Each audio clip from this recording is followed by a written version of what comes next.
If I could sit down with my 20-year-old self for just 15 minutes, I know exactly what I would say. And honestly, if you're in your 20s right now, this may be the most valuable conversation you have all week. Before we start, make sure you hit subscribe. And if you want structured guidance, join my Telegram community. The link is in the description. And if you're serious about a career in finance, my NISM courses will help you get certified and actually build a long term career. Now let's begin. When you enter your 20s, your entire life's most chaotic decade is there. You feel broke, confused, and ambitious all at the same time. Nobody teaches you money properly, and the real lessons hit you only when you make the mistakes. I learned most of these the hard way, and if you can absorb even one of these five ideas early, you will be decades ahead of the average person. Number one, focus on increasing your income, not just cutting expenses. In your 20s, everyone tells you to save money, cut expenses, and live frugally. But nobody tells you the bigger truth. You cannot outsave a low income. Let me give you an example. Suppose you earn 25,000 rupees a month. Even if you are extremely disciplined and save 30%, that is about 7,500. In a year, you save about 90,000 rupees, which is respectable but not life changing. Now imagine increasing your income from 25,000 to 50,000 to 75,000 over a few years by upgrading your skills, switching roles, or taking higher value projects. That changes everything. Saving 30% of 75,000 is 22,500 a month or 2.7 lakhs a year. That is the foundation of real wealth. When you're in your 20s, it is way easier to increase income than in your 30s. You have time to experiment, time to take risks, work late, and build skills aggressively. Income growth will compound. A jump of 10,000 early in your 20s might be worth an extra 30 to 40 lakh rupees over the next decade.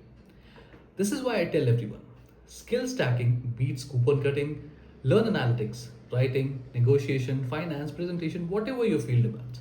And by the way, if you enjoy finance and want to build a serious career, explore my NSM courses. The link is in the description. It is probably the fastest way to officially enter the advisory profession in India. Number two, your workplace is the best education you will ever get. We often think that learning happens only in classrooms, books, or online courses.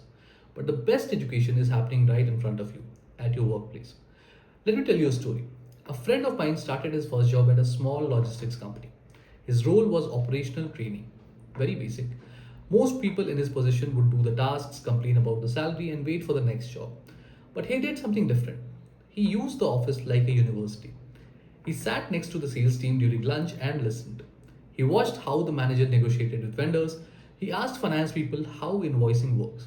And in 6 months, he understood the entire business end to end. By the age of 27, he became the youngest city head because he saw what nobody else bothered to look at. The workplace teaches you real money skills, how cash flow works, how companies actually make profit, how incentives shape behavior, how negotiations happen, how customers think. You cannot get this from Instagram, and no amount of motivation reels can teach it. Your 20s are your apprenticeship decade. This is where you quietly absorb everything. You have to be curious, ask questions, watch how the smartest people operate, take responsibilities that nobody asked for.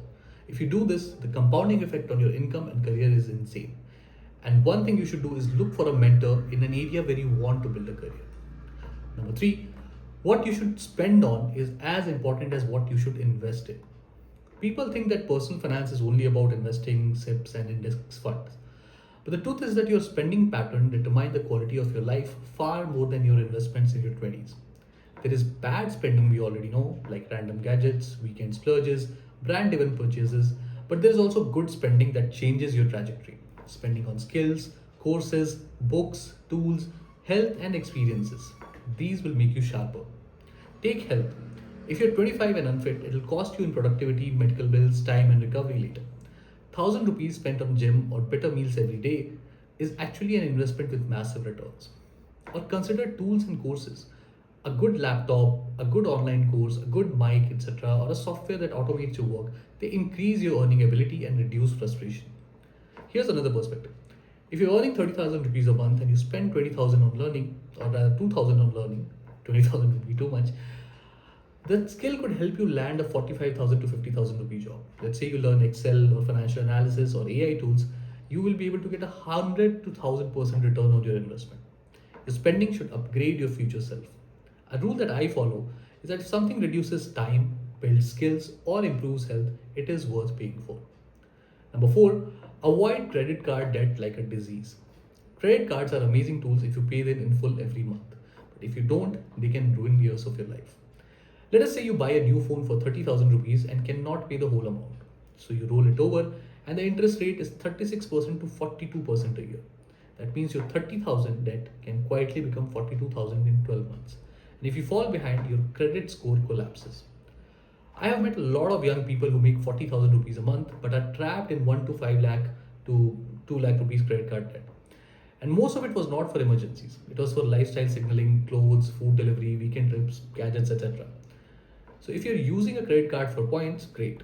But if you don't have the money in your account to pay for it right now, then don't swipe it.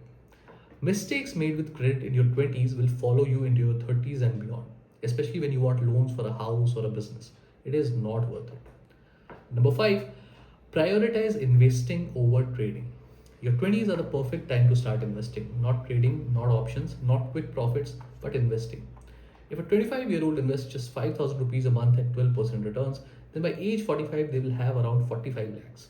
But if they increase it to about 10,000 a month, it becomes 90 lakhs. And if you grow it to 15,000 a month, they will touch 1.3 crore rupees. The magic is not in the stock selection, it is spending time in the market. Long term SIPs, index funds, diversified equity, and maybe a good stocks that you deeply understand. That is enough to build real wealth over the long term. Trading in your 20s is like trying to sprint before you have learned to walk. Most people lose money because they don't understand risk, volatility, or position sizing.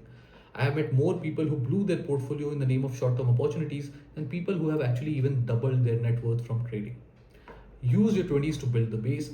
Investing is like planting trees. Trading is like trying to pluck fruits from someone else's garden. That is not what you want to be doing.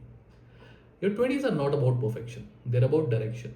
If you focus on increasing your income, treat your workplace like a free MBA, spend on things that actually build your future, avoid debt traps, and start investing early, you will be unbelievably far ahead of your peers. Now, if this added value to your life, hit subscribe, share it with someone in your 20s, and join my Telegram group for daily insights and resources. And if you actually want to build a career in finance, like helping people with investments, becoming SEBI-registered investment advisor, or clearing the NISM exam, check out nismgym.com, which is my website. The link is in the description.